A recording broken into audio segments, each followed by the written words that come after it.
Bismillahirrahmanirrahim. Hi and welcome to everyone. In this video we will learn how to maintain an access in a penetration process. Let's start. Maintaining access, ये मैं आपको बता दूं, it's a fourth phase of penetration testing. और इसमें हम लोग क्या करते हैं जी, when a system is compromise, जब सिस्टम कंप्रोमाइज हो जाता है, the attacker is given temporary access to it, attacker के पास टेम्पररी एक्सेस आ जाती है। If the system were to power cycle or the gain access by interrupted by someone, means access would be lost, means के ये भी हो सकता है कि आपके पास उसकी एक्सेस हुई आई हो टेम्पररी, और अगर कोई बंदा सिस्टम को रीबूट कर देता है तो आपकी वो जो एक्सेस है वो लॉस हो जाएगी। But if quick action is taken by the attacker upon initial compromise, access can be maintain और परसिस्टेंट। मीन्स हम जो अटैकर है वो एक क्विक एक्शन ये कर सकता है कि उसके अंदर कोई ना कोई चीज़ अपलोड कर सकता है, ताकि उसको उसके अंदर बैकडोर अपलोड कर सकता है, ताकि उसकी जो एक्सेस है वो मेंटेन रह सके या परसिस्टेंट रह सके। यानी कि मींस आप लेटर ऑन भी उसको किसी टाइम भी एक्सेस कर सकें। This is a good idea.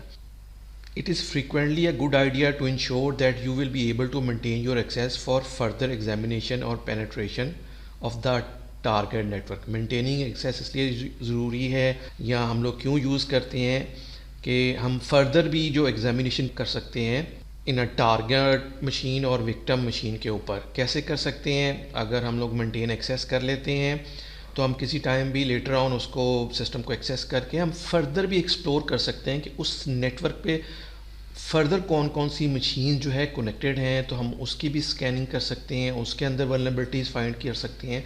Means एक दफ़ा मशीन के अंदर इन हो जाएं और लेटर ऑन भी आप उसको किसी भी टाइम उस मशीन को एक्सेस कर सकते हैं, और करने के बाद फिर आप फर्दर एक्सप्लोर कर सकते हैं। यानी कि जो वो मशीन है विक्टिम की, वो किसी नेटवर्क से कनेक्ट होगी, इंटरनल नेटवर्क से, तो इंटरनल नेटवर्क से डिफरेंट फर्दर मशीन्स भी जो है कनेक्टेड होंगी, तो उनको भी एक्सप्लोर किया जा सकता है, उनकी वल्नरेबिलिटीज़ को भी देखा जा सकता है। कॉमन मेंटेनिंग एक्सेस टेक्निक्स वो कौन कौन सी हैं जी?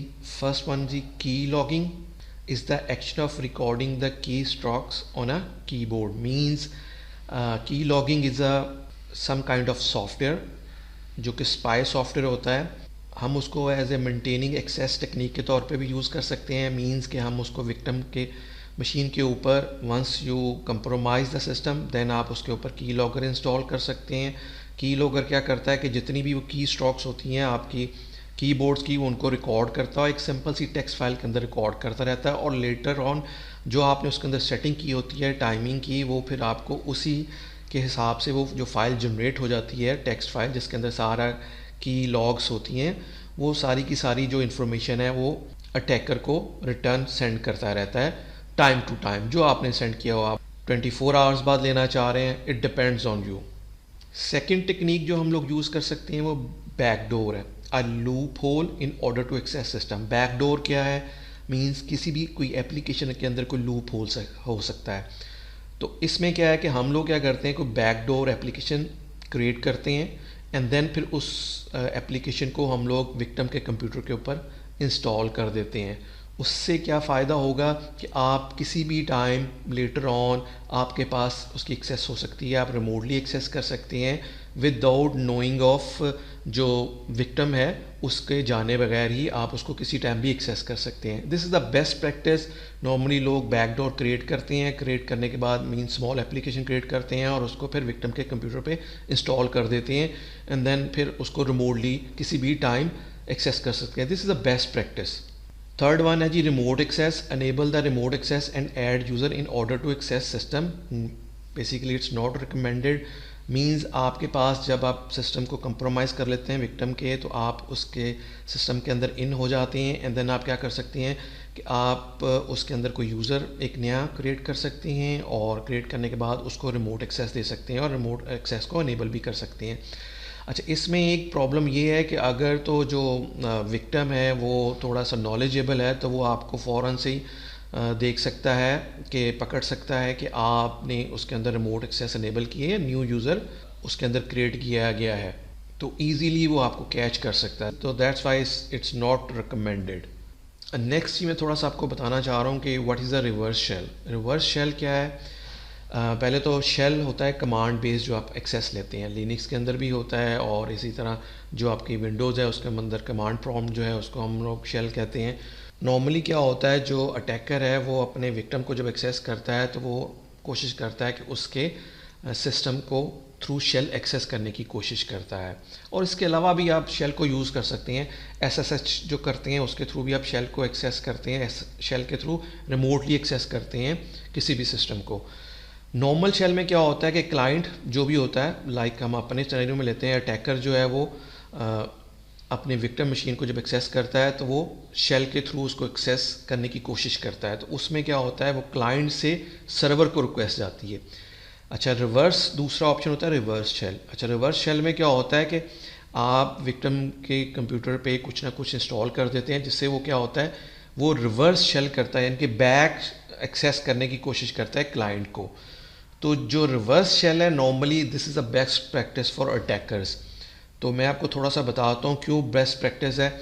अब अगर हम यहाँ पे आप देखें, अगर तो यहाँ पे फायरवॉल हो बिटवीन क्लाइंट और सर्वर, मींस अटैकर और विक्टिम के दरमियान अगर फायरवॉल उस कंपनी ने डिप्लॉय की हुई है, तो उस सूरत में आप जब नॉर्मल शेल करते हैं तो हो सकता है फायरवॉल ने उसको ब्लॉक किया हो, तो आप फिर नॉर्मल शेल जो है यूज़ नहीं कर सकते। मींस क्लाइंट जो है शेल की रिक्वेस्ट सर्वर को नहीं भेज सकता।